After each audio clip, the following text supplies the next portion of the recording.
We got an update on the possibility of a PlayStation 5 RPG, and a major one at that, getting a reveal very soon, that being a Harry Potter open world RPG. We'll talk all about that. We've also got an update on Elden Ring from the ever-reliable Omni from the Restera forum, so we'll highlight that, and we've got an update on two PlayStation 4 titles. Paper Beast has a release date, and The Persistence is also coming to the PlayStation 4 this summer. We'll talk that at the end of this video. First up, Harry Potter open world RPG is coming back in 2018, promising looking footage of Harry Potter's open world RPG in the works at Disney Infinity developer Avalanche Software leaked, but since then it's been radio silence for the game, no official announcements, no additional leaks. So is the Harry Potter RPG still a thing? It seems like the answer is yes, and according to insiders, we may be getting an official reveal very soon. Talk of the Harry Potter RPG bubbled back to the surface recently when Avalanche Software posted a new job listing for a soon-to-be-announced AAA title. This kicked off some chatter on the Restera forums, with some posters expressing doubt Warner Bros. Interactive would announce Harry Potter in the same year as their new Batman IP, to which reputable leaker Shinobi602 responded, "Are you sure?" Then the big insider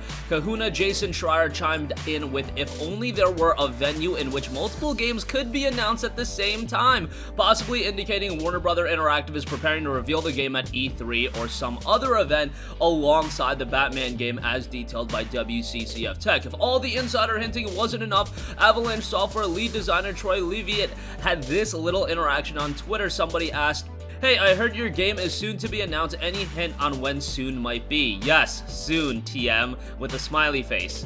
He is having a bit of fun here, as soon as a very vague term when it comes to video games, but still, if the Harry Potter RPG was cancelled or still years away, would he have responded at all? And you would think that something like this would ultimately be coming to fruition, given the fact that I'm sure everyone at Avalanche is well aware of the online rumblings. I'm sure they visit the forums, I'm sure they visit social media, whatever the case may be, and if there wasn't anything in development, I do think they would shoot it down rather quickly, or I just don't think they would comment on it. But the fact that he commented on it, that makes me think something is coming to fruition.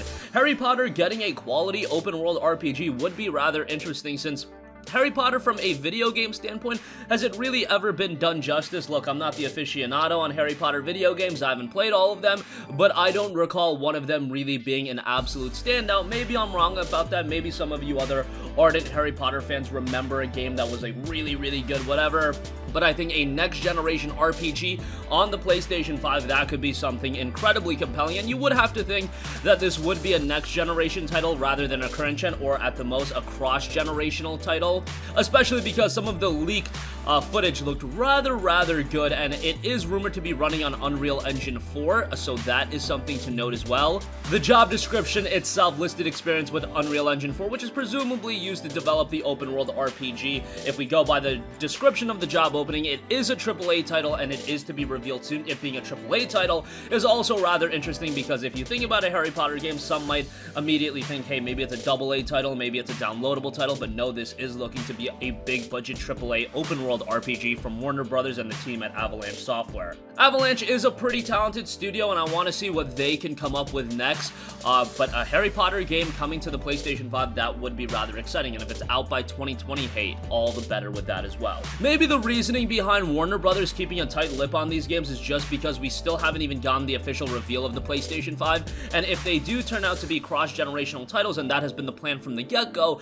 well, you would think, hey, let's wait and chill until we get the PlayStation 5 reveal, and then we can start revealing our games as well, and we can promote them as PS5 titles, because that is going to add an inherent level of excitement. Obviously, they probably don't have to wait for the PS5 to be officially revealed, but I think coming off of the excitement of a PS5 reveal and an Xbox Series X reveal, which we've already gotten, that at that point, that is when you really want to get the ball rolling on the promotional push for a lot of these games.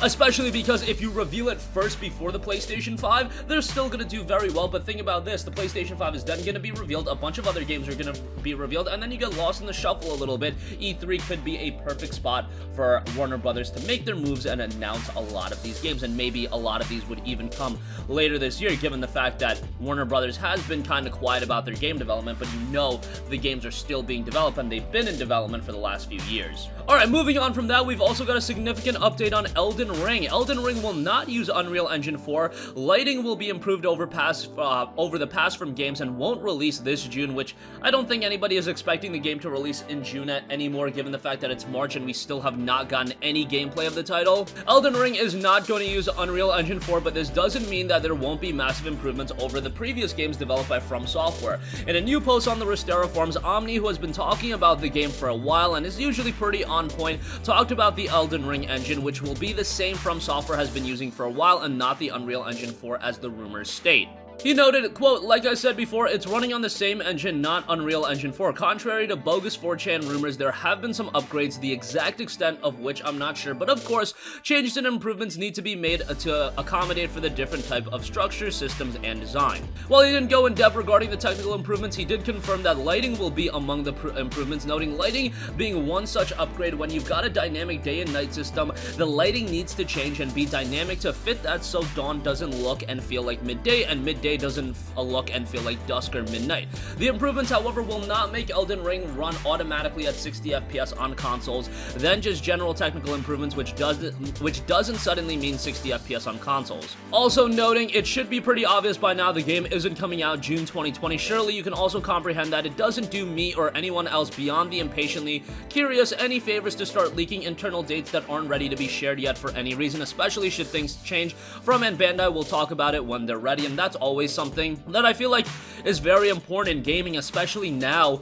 You see a lot of developers jump the gun on announcing release dates for their games, and then they ultimately get delayed, and then you'll see the same people over and over again saying the same thing on Twitter and other social media. "Oh, I'd rather a game be fully developed and be delayed," or whatever. "I'd rather a game be delayed than it coming out broken," whatever the case may be. We don't have to be mutually exclusive. A game can get a release date announced and can also come out in a good form. One doesn't mean the other has to be negated. That's why it's so funny how gamers just accept, "Oh, let's build up these huge press events where we're gonna reveal all this information about the game," and then the game gets delayed for 3 months later, the following month. And I love The Last of Us. I'm sure The Last of Us Part 2 is gonna be incredible, but come on. You built up this state of play event, and then you end up delaying the game a month later for 3 months?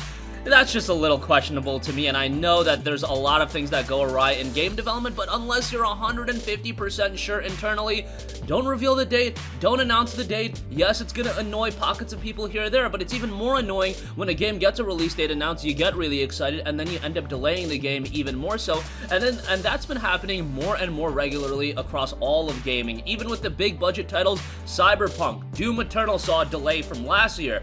You've got Last of Us Part 2, and Sony's kind of notorious for delaying a lot of their games. I remember earlier this generation, I think there was a track record where Sony literally delayed every first-party exclusive at least once, or like 90% of them. Some ridiculous statistic like that, but yes, I get it, the games still turn out great. That's what we care about at the end of the day, but just do us a favor and don't announce the date until you're absolutely ready.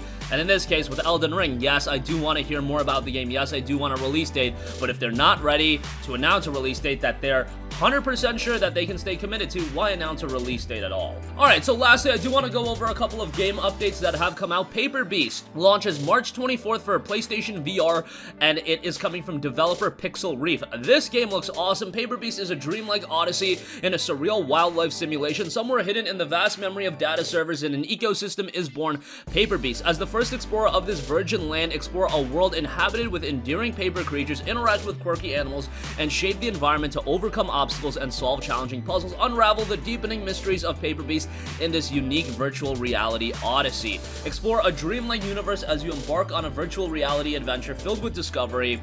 Encounter intelligent wildlife and watch them adapt to their behavior to the player's actions. Establish meaningful connections with them as they guide you through the mysterious world of Paper Beast. Solve environmental puzzles by playing with the elements and the terrain, water, ice, and sand. From the creative mind of renowned game designer Eric Chahi, Another World, Heart of Darkness, and From Dust, a full ecosystem set in a living, breathing, dynamic virtual universe, and an organic origami art style captures the world of Paper Beast. Again, for PlayStation VR owners, definitely a game to have on your radar, and it will be out very soon, March 24th, so just a little over 2 weeks away.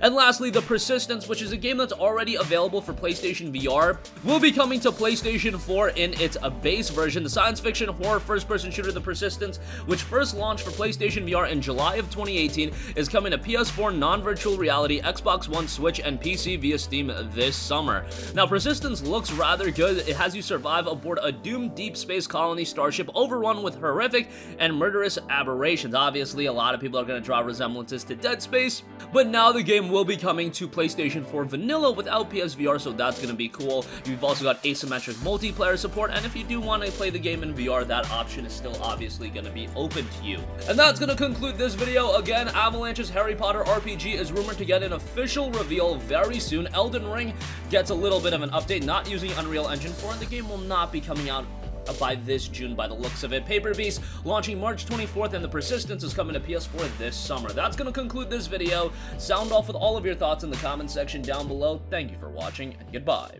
Hey guys, we hope you enjoyed the video, and if you did, make sure to hit the subscribe button, and if you're already subscribed, do us a favor and hit the bell icon. This way you'll be notified whenever we post a new video. That's the best way to keep up with all of our uploads, and we usually try to upload 2 videos a day. And with the bell icon hit, you'll be notified whenever we do upload a video. As always, thanks for watching.